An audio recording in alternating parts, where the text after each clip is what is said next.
ಆಚಿ ಮಸಾಲ. ಎಂತ ಅಡಿಗೆಯ ರುಚಿಯಾಗೋ ರಹಸ್ಯವು 20 ರೂಪಾಯಿ. ಶಿಕ್ಷಣೋದ್ಯಮಿ ಹಾಗೂ ಯುವ ಮುಖಂಡ ಕಾಂಗ್ರೆಸ್ ಪಕ್ಷದ ಕಾರ್ಯಕರ್ತ ಸಲ್ಮಾನ್ ಅಹಮದ್ ಅವರನ್ನ ವಿಧಾನ ಪರಿಷತ್ ಸದಸ್ಯರಾಗಿ ನಾಮನಿರ್ದೇಶನ ಮಾಡುವಂತೆ ಆಗ್ರಹಿಸಿ ನೂರಾರು ಬೆಂಬಲಿಗರು ಇವತ್ತು ಕೆಪಿಸಿಸಿ ಕಚೇರಿಗೆ ಆಗಮಿಸಿ ಮನವಿ ಸಲ್ಲಿಸಿದರು.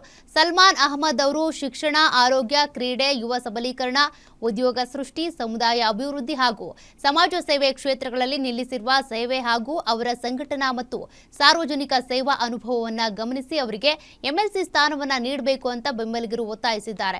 ಇದೇ ಸಮಯದಲ್ಲಿ ಕೆಪಿಸಿಸಿ ಅಧ್ಯಕ್ಷ ಬಿಕೆ ಹರಿಪ್ರಸಾದ್ ಮತ್ತು ಸಿಎಂ ಅವರಿಗೆ ಡಿಕೆ ಶಿವಕುಮಾರ್ ಅವರಿಗೆ ಮನವಿ ಪತ್ರವನ್ನು ನೀಡಿ ಸಲ್ಮಾನ್ ಅಹಮದ್ಗೆ ರಾಜ್ಯಪಾಲರ ಕೋಟಾದಲ್ಲಿ ಶಿಕ್ಷಣ ಕ್ಷೇತ್ರದಲ್ಲಿ ಎಂಎಲ್ಸಿ ಸ್ಥಾನ ನೀಡಬೇಕು ಅಂತ ಆಗ್ರಹಿಸಿದ್ದಾರೆ.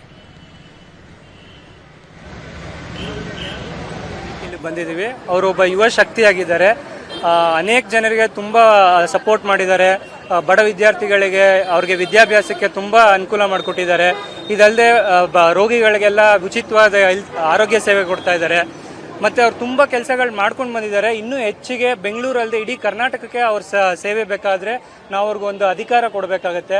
ನಾವು ಮುಖ್ಯಮಂತ್ರಿ ಡಿ ಕೆ ಶಿವಕುಮಾರ್ ಅವ್ರ ಹತ್ರ ವಿನಂತಿ ಮಾಡ್ಕೊಳ್ಳೋದೇನೆಂದರೆ ಅವ್ರಿಗೆ ಗೌರ್ಮೆಂಟ್ ಕೋಟಾದಲ್ಲಿ MLC ಮಾಡಿ ಇನ್ನೂ ಅವ್ರು ಹೆಚ್ಚು ಸೇವೆ ಮಾಡ್ಕೊಳ್ಳೋಕೆ ಅವಕಾಶ ಮಾಡಿಕೊಡಿ ಅಂತ ನಾವು ಕೇಳ್ಕೊಳ್ತೀವಿ. ಬಿ ಕೆ ಹರಿಪ್ರಸಾದ್ ಸರ್ ಕೂಡ ಆಲ್ರೆಡಿ ಮನವಿ ಮಾಡಿದ್ದೀವಿ ನಾವು. ಅವರು ಸಕಾರಾತ್ಮಕವಾಗಿ ಸ್ಪಂದಿಸ್ತಾರೆ ಅಂತ ಒಂದು ನಂಬಿಕೆ ಇದೆ. ಮೀಡಿಯಾದವರಲ್ಲಿ ನಾವೇನು ರಿಕ್ವೆಸ್ಟ್ ಮಾಡ್ಕೊಳ್ತೀವಿ ಅಂದರೆ ಇಂಥ ಒಂದು ಯುವ ಶಕ್ತಿಗೆ ನೀವೆಲ್ಲ ಸಪೋರ್ಟ್ ಮಾಡಿದ್ರೆ ಹೆಚ್ಚಿನ ಸಹಾಯ ಆಗುತ್ತೆ. ಮತ್ತು ಸಲ್ಮಾನ್ ಅಹಮದ್ ಅನ್ನೋರು ಎಜುಕೇಷನಿಸ್ಟ್. ಅವರಿಂದ ಲಕ್ಷಾಂತರ ಜನ ಮಕ್ಕಳು ಓದಿದ್ದಾರೆ.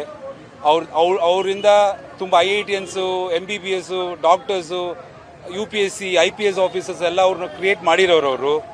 ಸೊ ಲಕ್ಷಾಂತರ ಮಕ್ಕಳಿದ್ದಾರೆ ಅವ್ರ ಅಂಡ್ರಲ್ಲಿ ಓದಿರೋರು. ಸೊ ಆ ಥರ ಎಜುಕೇಷನಿಸ್ಟ್ಗೆ ಒಂದು MLC ಸ್ಥಾನ ಕೊಡಬೇಕು ಅಂತ ನಾವೆಲ್ಲರೂ ಸಪೋರ್ಟ್ ಮಾಡಿ ಅವ್ರಿಗೆ ಕೇಳಕ್ಕೆ ಮನವಿ ಮಾಡ್ಕೊಳ್ತಿದ್ದೀವಿ. ಅವ್ರು ಕೊಡಲೇಬೇಕು ಸರ್. ಈ ಥರ ಯೂತ್ಸ್ನ ನಾವು ಎಂಕರೇಜ್ ಮಾಡಿ ಅವ್ರಿಗೆ ಒಂದು ಆ್ಯಕ್ಚುಲಿ ಅವ್ರಿಗೆ ಮಾಡಿರೋ ಕೆಲಸ ಎಲ್ಲ ನೋಡಿ ನಾನು ಅದನ್ನು ಸ್ಫೂರ್ತಿಯಾಗಿ ತಗೊಂಡು ನಾವು ಅವ್ರಿಗೆ ಎಂಕರೇಜ್ ಮಾಡೋಕ್ಕೆ ಬಂದಿದ್ದೀವಿ. ಹಾಗೂ ಅವ್ರಿಗೆ ಒಂದು ರಾಜಕೀಯದಲ್ಲಿ ಒಂದು ಒಳ್ಳೆ ಅವಕಾಶ ಸಿಕ್ಕಿದ್ರೆ, ಒಂದು ಆಪರ್ಚುನಿಟಿ ಸಿಕ್ಕಿದ್ರೆ ಖಂಡಿತ ಅವರು ಎಲ್ಲ ಜನಕ್ಕೂ ಒಳ್ಳೇದು ಮಾಡ್ತಾರೆ.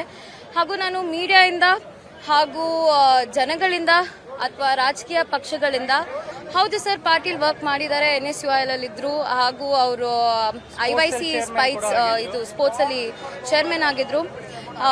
ಅವರು ಭಾರತ್ ಜೋಡೋ ಕಪ್ ಅನ್ನೋದು ಕೂಡ ಮಾಡಿದ್ದಾರೆ. ಫುಟ್ಬಾಲ್ ಇನಿಷಿಯೇಟ್ ಮಾಡಿದ್ರು, ಟೂರ್ನಮೆಂಟ್ಸ್ ಮಾಡಿದ್ದಾರೆ. ಅಂಡ್ ಹತ್ತತ್ರ 1 lakh ಅವ್ರಿಗೆ ಸ್ಕಾಲರ್ಶಿಪ್ ಕೊಟ್ಟಿದ್ದಾರೆ. ಹಾಗೂ ಸ್ಕಾಲರ್ಶಿಪ್ ಇಂದ ಉಚಿತ ಎಜುಕೇಶನ್, ಉಚಿತ ಆರೋಗ್ಯ ಮತ್ತೆ ಉಚಿತ ಉದ್ಯೋಗ ಕೊಟ್ಟಿದ್ದಾರೆ. ಸೊ ಇಂಥವ್ರು ಲೈಕ್ ಏನಂದ್ರೆ ನೋಟಿಸ್ ಆಗಬೇಕು. ಇಂಥ ಲೀಡರ್ ಅವರು ಯೂತ್ ಆಗಿರುತ್ತೆ.